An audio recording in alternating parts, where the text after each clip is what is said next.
Hello， 大家好，我係 Carrie 啊，溫哥華嘅地產經紀。我哋今日咧就嚟到溫哥華嘅西區啦，同大家分享咧我哋啱啱掛牌喺登巴呢個好優質地段嘅一間獨立屋。咁咧門牌號碼咧3581W32街。呢條街咧我身處咧就係32街啦，安靜內街嚟嘅。方向嘅話咧，間屋係南北向嘅，間屋嘅前門前院咧都係向南嘅。我哋出邊咧就係登巴。點解話佢優質地段咧？如果你想你嘅小朋友譬如將來讀私校、讀聖 George 嘅話咧，講緊呢度行過去聖 George 嘅 walking distance 大概10至12分鐘左右嘅，而且出邊過馬路就已經係 community centre 啦，咁你可以去做好多唔同嘅運動啊、康體活動等等嘅。如果大家記得嘅話，我哋以前同大家分享過 Legacy 呢個優質嘅豪宅嘅大廈樓盤啦，即係幾層高嗰啲好靚嘅 quality 嘅咧，就係其實喺呢個上邊28、29街啦。嗰陣時咧同大家分享樓盤嘅時候咧，記唔記得有個大屋頂㗎？其實都有行過落嚟去聖 George 啦，去個 community centre 好多年前啦已經，咁其實就係對面馬路。嗱，我哋呢一間獨立屋咧，土地面積咧就係講緊26 frontage， 後邊130，所以整體嘅面積咧就係講緊大約3399尺啦，啱啱好爭一尺就3400尺啦。咁佢嘅前院咧做得好靚仔嘅，呢間屋咧依家咧業主已經係遷出咗，係一個吉屋嘅狀態啦。咁我哋做咗 staging， 做咗屋前邊，即係賣屋之前我哋所有應該做嘅準備，包括園藝整好晒啦，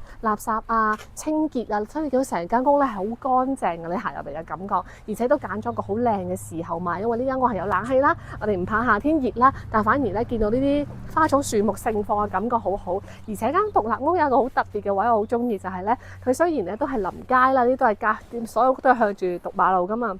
咁但係佢有呢啲咁嘅樹牆咧，就啱啱好 protect 晒呢啲 area， 好絲密啦。咁咧就係留咗一個咁樣嘅位，一個窿咁樣入嚟都幾正㗎。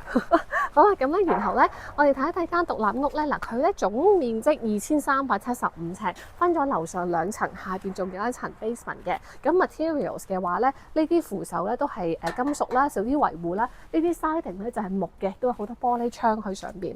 好啦，咁我哋而家咧入屋啦，門口咧用咗另一隻顏色嘅咖啡色嘅門做啲點綴啦，間屋入邊主體牆身咧都係以白色為主，呢一個係意大利嘅建商起嘅，發展商起嘅，所以你會見到入邊充滿咗 detail。我哋入門口開始咧，雖然係白色為主，但係就唔係好沉悶嘅白牆，全部咧都係有 molding 天花。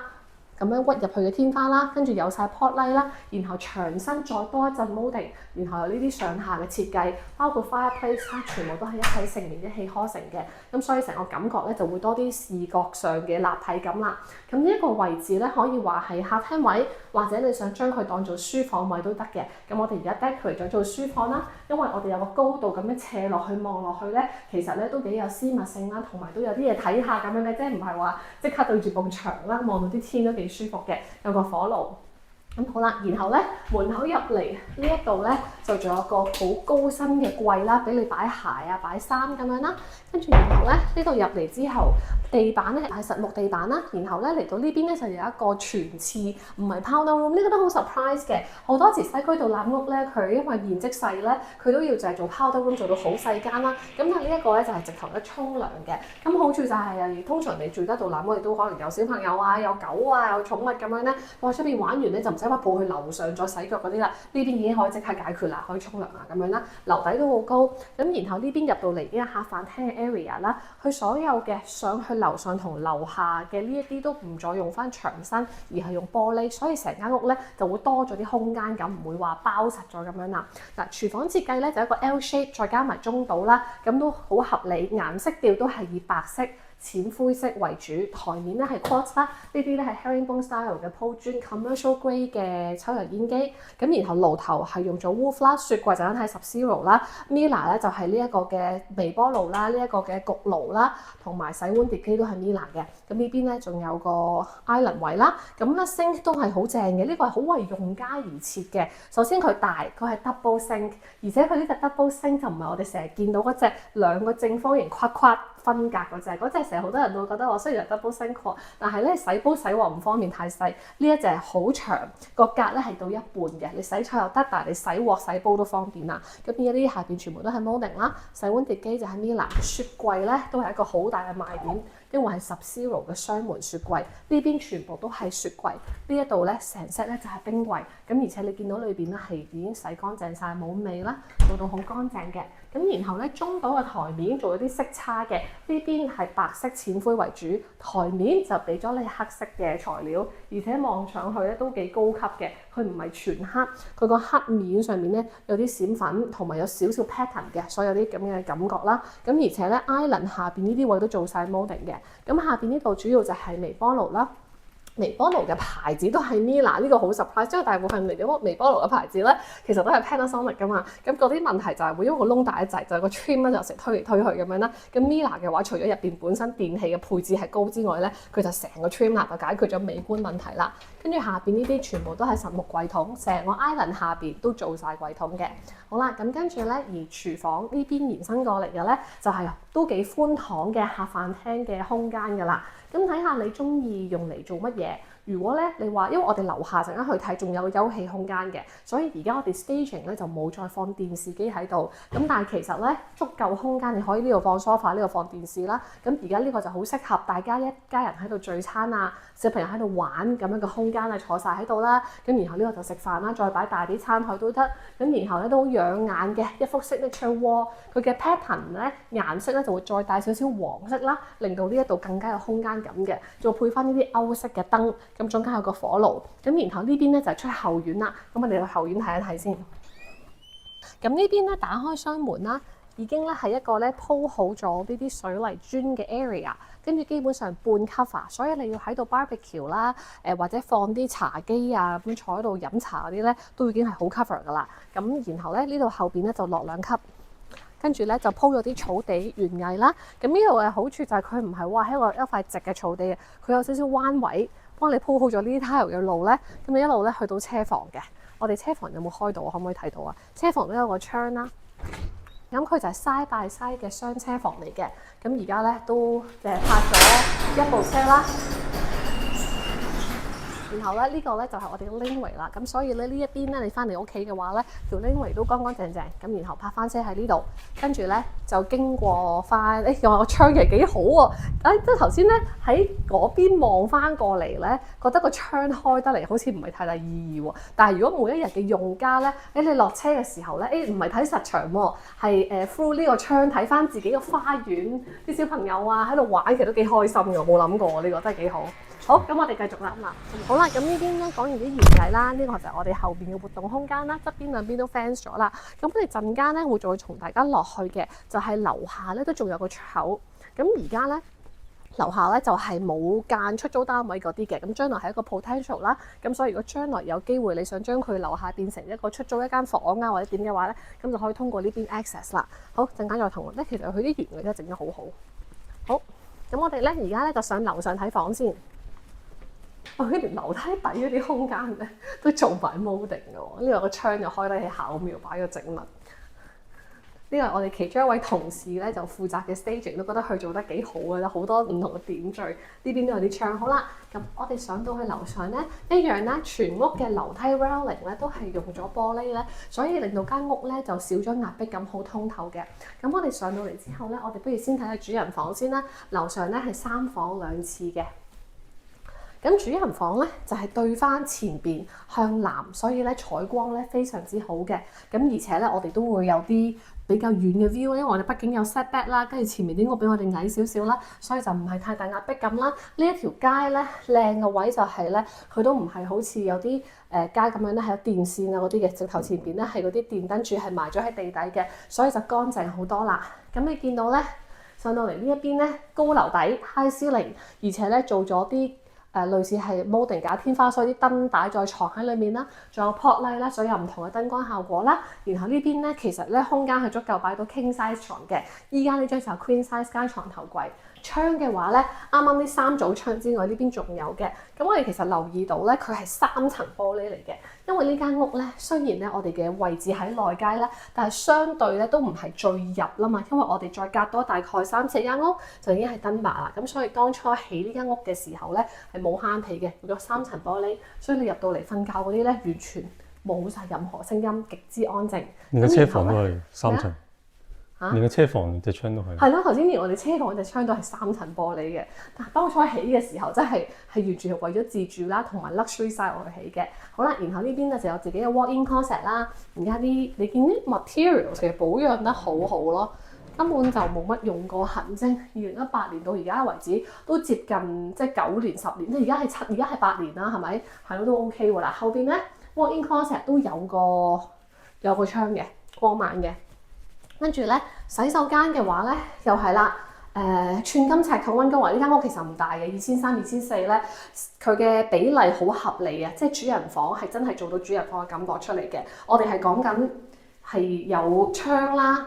double sink 啦，有一個浸浴嘅浴缸啦，而且係呢啲 stand-alone 嘅浴缸嘅造價同埋佢嘅享用嘅空間係會再大啲靚啲啦。跟住咧呢一度咧仲有個好大嘅 shower， 再加埋有按摩嘅呢啲，而且仲唔係纖維底座嚟嘅喎，係鋪咗 tile 嘅。呢邊仲有啲 tile 嘅，可以放嘢啊，可以老人家可以坐一坐啊。跟住一個咁樣嘅handheld 同埋一個 ring head。咦，上面仲有一浸玻璃嘅喎，咁得意嘅。啲水蒸氣唔會蒸出去咯。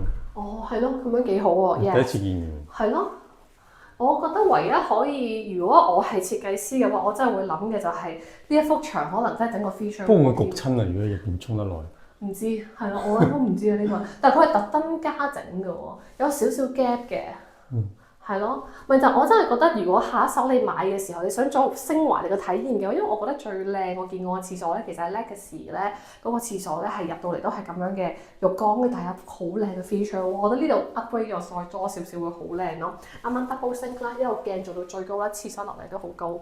好啦，咁跟住然後咧所以主人房空間極合理咯，係嘛？真係 OK 喎。好啦，然後咧嚟到呢邊咧。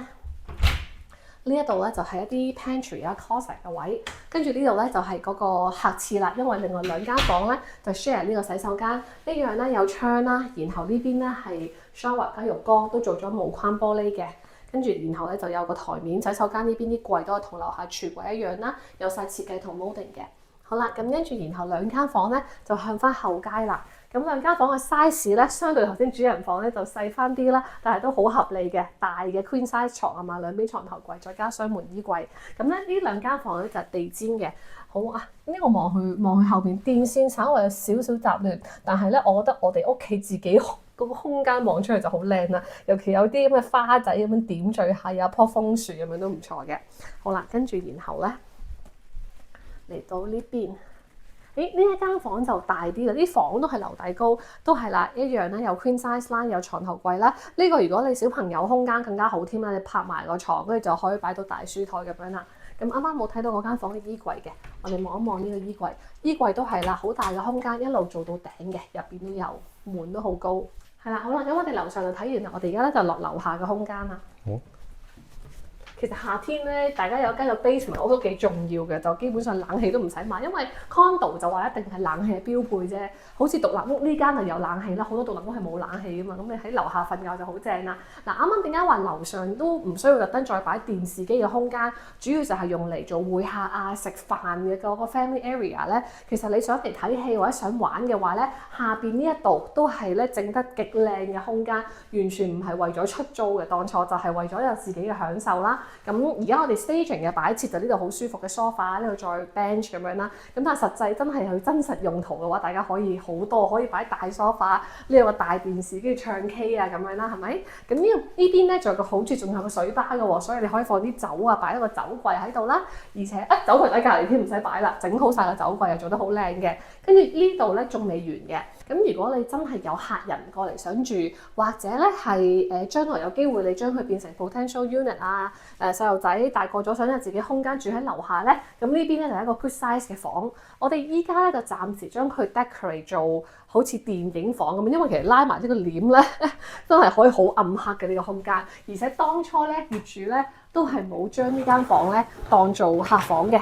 佢基本上成個樓下就娛樂空間，所以特登咧啲牆漆你都見到油咗深色咁滯嘅，即係成個嗰個氣氛係唔同咗嘅，就當呢個電影房。咁但係當然啦，放床啊、放書台啊，甚至係如果你有小朋友中意學琴，我記得以前有西區，我記得好多年前 Harry 係教書噶嘛，啱啱嚟嘅時候教琴啊嗰啲咧，我甚至記得有學生喺西區咧就係將 basement 其中一間房變成琴房啊，專門係學樂器咁樣噶啦。啱啱我哋講咗啦，如果你係想譬如有細路或者有客人住喺呢度嘅嘅話咧，其實直頭可以喺呢一邊出去嘅。咁呢一道門咧都係唔係間屋可以做到咧開大玻璃嘅，好多時咧可能都係個實心門啊或者點樣咧，咁採光就會爭啲啦。所以呢邊咧就呢道門我哋採光啦，同埋樓上呢啲天井咧我哋採光位嘅。咁樓下嘅娛樂空間仲未講完嘅，如果你咧係成日好似 Carrie 咁樣長年怕凍嘅話咧，呢度仲有個桑拿房，係嘛？桑拿房好似冇用過，係嘛？哇，係咯，好新咯，好新喎！我哋使唔使同佢享受下先？好正，係啦。咁啊出邊就有個 control 啦。咁跟住桑拿房隔離，如果你樓下有有人住嘅話咧，又係好重要啦，必不可少嘅個 full bath。所以樓下係可以 cater 到個成年嘅小朋友住喺樓下，或者 in-law suite 老人家住喺度都好正嘅。跟住個桑拿，然後呢邊咧又係啦，設計得好合理嘅一個 laundry room， 即係唔係話我哋住到西區咁高 level 300幾萬一鋪，仲要搭皮式啦 ，side by side 大 size， 然後呢個台面咧都係用靚料嘅 quartz 嚟嘅，呢條 tiles 啦有個大星盤，極之方便。咁上邊全部都係好多儲物空間啦，咁所以咧樓下基本上就係、多一套客房啦、娛樂空間同埋洗衫嘅空間啦。好，咁我哋睇完啦喎。大家好，唔係啊。哦，係啦，好啦，咁樣咧，我哋就好快咧同大家咧行完呢個3層啦，2375尺嘅室內空間咧，唔知大家感覺點咧？我就覺得呢一間屋咧，俾我感覺咧就好精緻啊！即係佢唔係嗰啲好大、好光猛，跟住話好吉咁樣嘅感覺嘅，的的色色。但係咧，就係你行到每一個位，你都覺得啊，好乾淨啦，好多 detail 啦，然後好舒適啦，個顏色感覺係好好嘅，同埋佢揀嘅好多 materials 啦，同埋佢嘅 style 咧係唔多會過時嘅，即係有時有啲好 modern 嘅 style， 可能過咗幾年之後，你就會覺得好似不合時宜咯喎。但係呢一隻 style 咧，其實係好經典嘅歐式嘅 style 咧，其實都幾 timeless 嘅。咁然後你配啲咩傢俬，配啲咩燈，可能又可以巧妙地將佢再轉下、推下咁樣嘅。咁所以我自己 personally 咧入到嚟嘅感覺咧都好良好咧。而且我覺得設計師都係好用心咁樣去設計當初呢間屋嘅 floor plan 嘅，即係由佢譬如樓梯係玻璃，雖然呢啲其實我哋講西區嘅獨立屋應該係標配啦，冇理由仲係用緊實牆啊嗰啲啦，咁但係真係唔係間屋可以做得到嘅。咁採用嘅電器又係高級啦，然後佈局合理嘅，主層、上層、下層全部都有 full bath， 咁呢啲都唔容易揾到。尤其係如果大家有留意呢間屋嘅話咧，佢最大嘅缺點，我哋優點啱啱講咗好多啦，由地段啦講到室內嘅維護啦、設計咧、樓齡全部都係講緊係 top 㗎啦。唯一佢可能爭啲嘅就係呢塊地係細少少嘅，即係我哋講緊溫哥華西區 standard lot 通常33.12啦，咁呢一個 lot 咧係稍為係窄啲嘅26尺左右，咁但係咧雖然佢係26左右嘅 frontage 啦。但係咧，呢間屋裏邊佢都已經盡量用佢可以做嘅方法設計咧，係打開咗個空間㗎啦。咁所以夠唔夠用啦？中唔中意咧？就都要等大家咧嚟 open house 再睇下啦。咁呢間屋咧，我哋會喺今個 weekend 咧做 open house 嘅。咁有興趣嘅朋友咧，就可以聯絡翻 Carrie 嚟睇樓啦，或者可以 open house 嘅時候過嚟睇啦。咁我哋個地址就係3581W 32街啦，掛牌價就349萬嘅。多謝大家，拜拜。